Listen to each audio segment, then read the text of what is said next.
Why is it that some women build lasting wealth while others, sometimes with the exact same income, are still living paycheck to paycheck? The difference isn't luck, it's habits. And today I'm breaking down the three crucial financial habits you must develop to defend your future against debt, money leaks, and money stress. So stick around because at the end, I'll share this simple daily ritual that rewires these habits and helps you step into financial flow. Hey everyone, I'm Lisa Drennon, your wealth activator, on a mission to help 1 million women become millionaires without sacrificing their self sovereignty. How? By falling head over heels in love with money. It's all about optimizing your back end finances so your P&L matches your bank accounts and you have more money in your wallet to build that legacy, the financial freedom, security that you desire. So before I dive into our conversation today, I want to tell you about my client, Sue. She had one big dream to go to Ireland and she wanted to walk the cobblestone streets. You see, she was adopted and her family was from there, and she really wanted to get to her family roots, but it seemed impossible, a dream that would never come true. And when we sat down and dived into her finances and looked at some of her money habits and the relationship that she had with her money, we realized one thing. She didn't have a plan. And what she was doing with her money, every weekend, she would go to Target, and shop the clearance racks. It was a wonderful outing with her best friend. And she would spend maybe $60 to $80 a week. And I asked her, well, what do you do with those things that you buy? She was honestly, they still have their tags on them, hanging in the closet or stuck in the junk drawer. Well, what would happen if you reallocated some of those funds toward your Ireland trip? So we started doing some research. We figured out how much it would cost for her and her husband to go to Ireland, reverse engineered that baby, created a money bucket. And guess what? The next time she went to Target, she decided to use that money that she was going to spend on stuff that she wasn't going to use towards her money bucket. And within a year, she was traveling to Ireland for her dream trip, the ultimate, right? So when we think about spending money, $40 here, $60 there, $100 there, it can add up. And when we think about what we truly desire to do with money, and realize we can do it because we just have to be conscious of our spending. Creating this one shift, just reallocating funds, being intentional with your money is what's going to help you create this financial security that you desire. So the first thing I want to share with you is giving every dollar a job.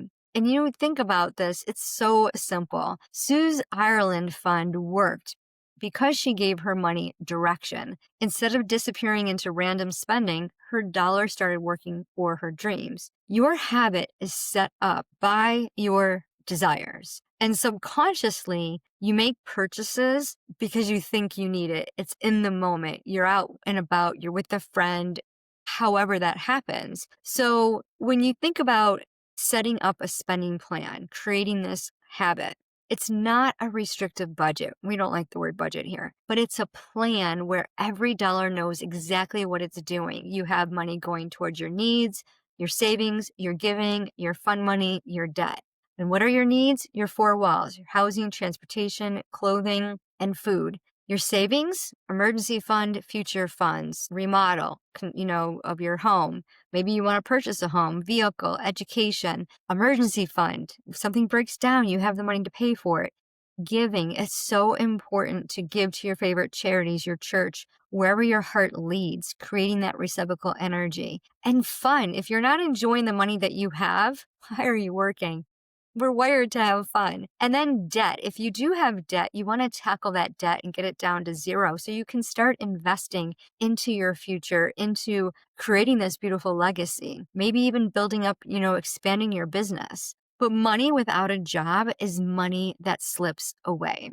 And the second habit that you want to implement, and I can't say this enough, please, please pay yourself first. So many entrepreneurs do not do this, and most women do the opposite. They pay their bills first, expenses, team members, and everyone else, and then hopefully, maybe they'll get the leftovers. Sue started her Ireland fund by paying herself first. The moment her money hit her account, a portion went straight into that fund. No questions asked. And that's the difference. When you prioritize your future self, you stop feeling behind and start building momentum. Taking a salary from your business is your number one priority. If your business isn't paying you, you are not running a business, you are running a hobby. So change that. You're the CEO of your company. If you were a CEO of a Fortune 500 company, you wouldn't work for free. So why are you working for free in your business? The most important step you can take is to pay yourself first. Set up your cash flow strategy. If you want to learn more about that, visit idatemoney.com. Go head over to programs and you can learn more about how to implement the cash flow strategy. The final habit I want to share with you today is pause before you swipe. Think about it. Sue was going to Target every single Saturday. It was a special outing with her friends. It was a way to connect and spend quality time to build that relationship. And she got into the habit of swiping without even thinking. Yeah, sure, she was shopping the end caps, but she was buying things she didn't need, things that sat in her closet with tags on them and in her drawers. Before she bought another candle or a pair of, socks or shoes, she asked herself, do I want this now? Or do I want to go to Ireland more? Do I really need this? There's a 7-day rule about making a purchase. Think about it. We're very impulsive when it comes to spending, especially when it comes into spending programs, because we always think, oh, I need that to help me increase my ROI. Making more money doesn't mean you have more money. It's strategically planning for that money. So pause and ask yourself, maybe try the 7-day rule. Think about your choices and start to rewire the way you think about what you need versus what you want and versus how you want your money allocated. And suddenly your saving is going to feel just as important as your spending, especially when you have it earmarked. There's a video I do about earmarking your savings, give it a name, because that's going to retrain your brain. It's going to calm down your nervous system and help you to get motivated to contribute to that fund. So these 3 habits, give every dollar a job, pay yourself first, and pause before you spend, before you swipe, are at the heart of the money multiplier system.